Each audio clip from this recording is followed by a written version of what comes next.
Hello and welcome to today's meeting. I hope we're not going to get distracted by a poor connection because we've been having a little bit of trouble with the internet lately. I don't know, have you had similar problems or is it just around our studio? Anyway, we are looking at 3 actionable steps you can take to help you gain mental clarity when you are feeling stuck. And how often do you find yourself in that position? If it's more regularly than maybe once or twice a day, I'd say you've got a little bit of a problem.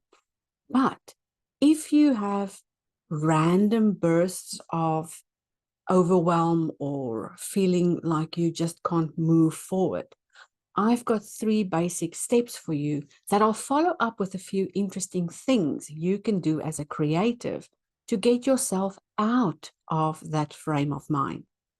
Now, first of all, we have to be in a place where we can identify that root cause.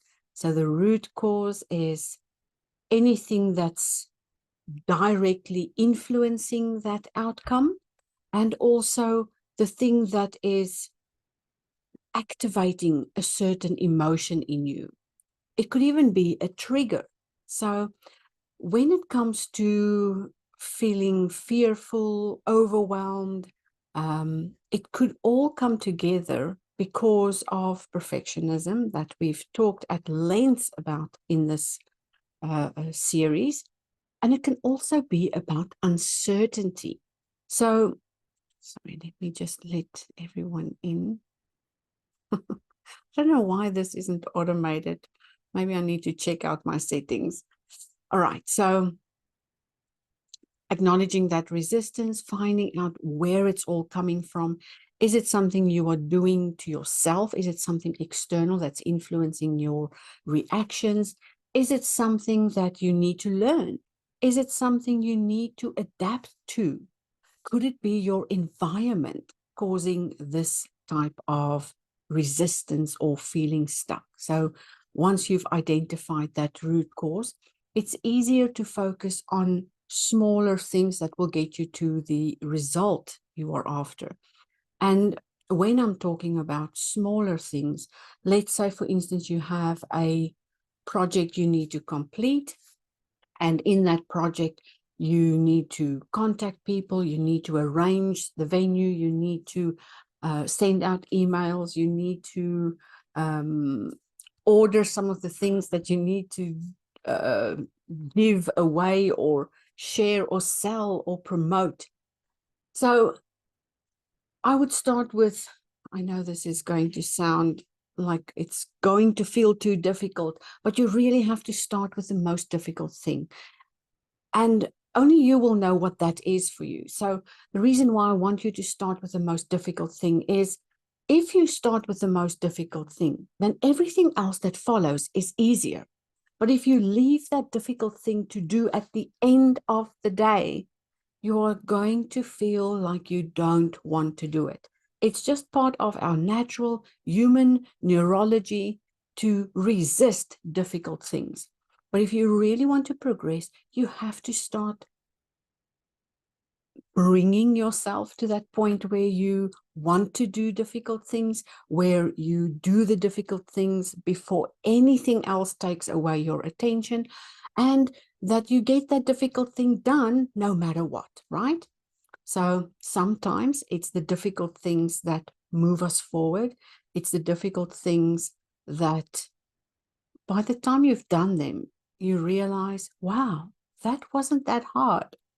And it's all our own perception of what makes that thing difficult. So I cannot pinpoint that for you. You need to sit down and figure out what is your most difficult thing for today or for this project and get that done first. And then I want you to make time to reconnect to nature.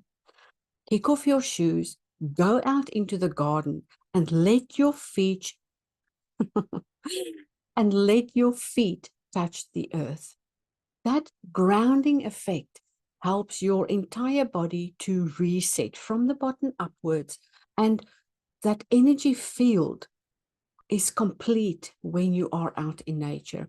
When you're stuck in your office or stuck in that place where you feel you cannot move forward, that energy field becomes stagnant, and it's like a disruptive energy or electric magnetic field that pulsates around you like this, and it tightens and tightens until it feels like it's choking you, right?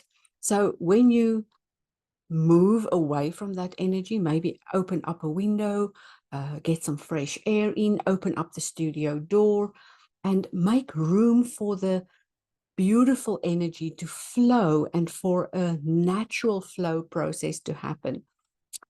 And like I said, kick off your shoes, go outside and connect, ground yourself.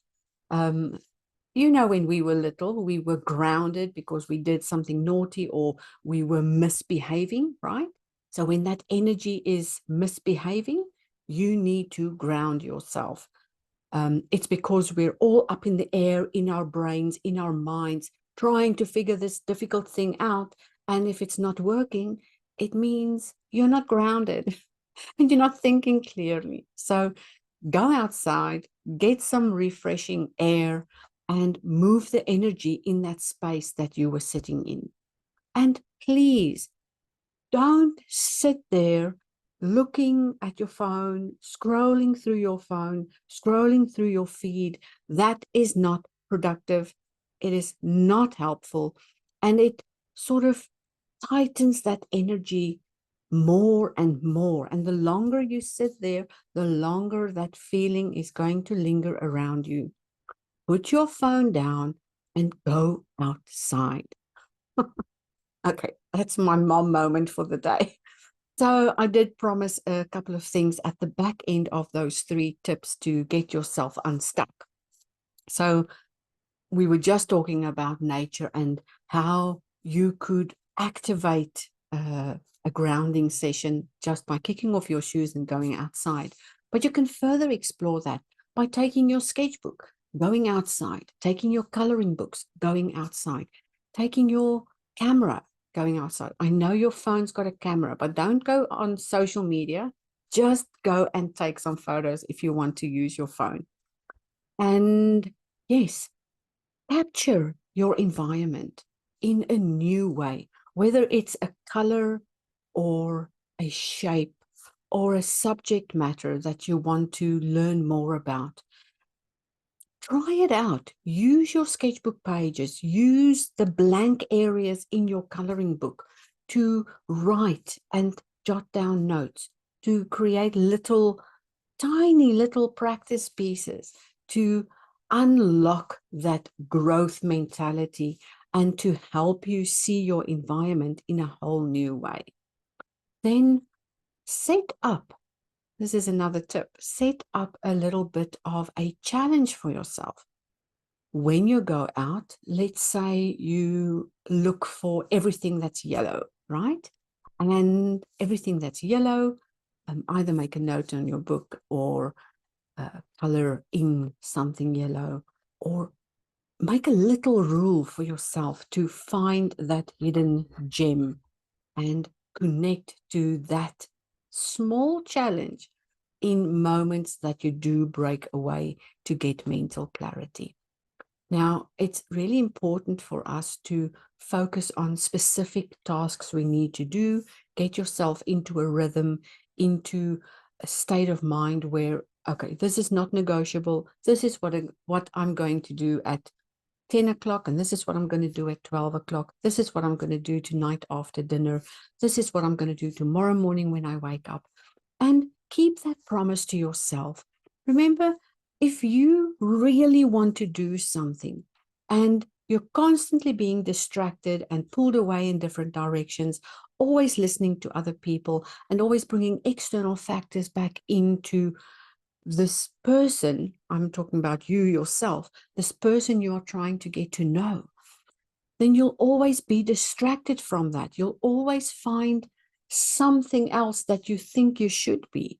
But if you can sit quietly and listen to that inner voice, even guide that inner voice yourself by keeping a diary or writing down your feelings as you go throughout the day. Or if you've got negative feelings, why not negotiate with yourself about how you are going to turn those feelings into something that will uplift you?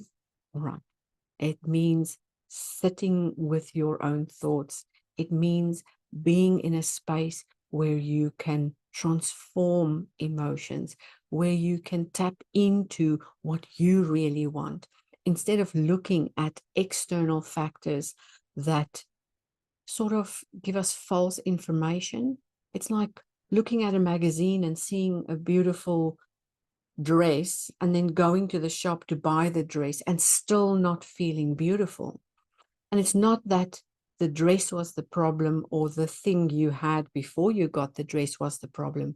It's that your mindset towards how you feel without the dress, that is what you needed to tap into. All right, let's get to those bonus pieces of contents that I can share with you for escaping this feeling of being stuck. All right.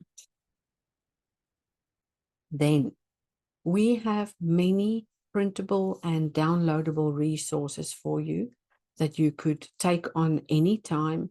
You could use them. You could interpret them in your own new way. You could find them as a guide to help you through certain aspects. Now, I can't tell you that the Overcoming the Dream Crushing Weeds is the thing that you need, or that the 12-page sample for the floral remedies is going to be the thing that finally kicks you out of your coma. And I also can't promise that the 30-day self-mastery and transformation document isn't going to get you there.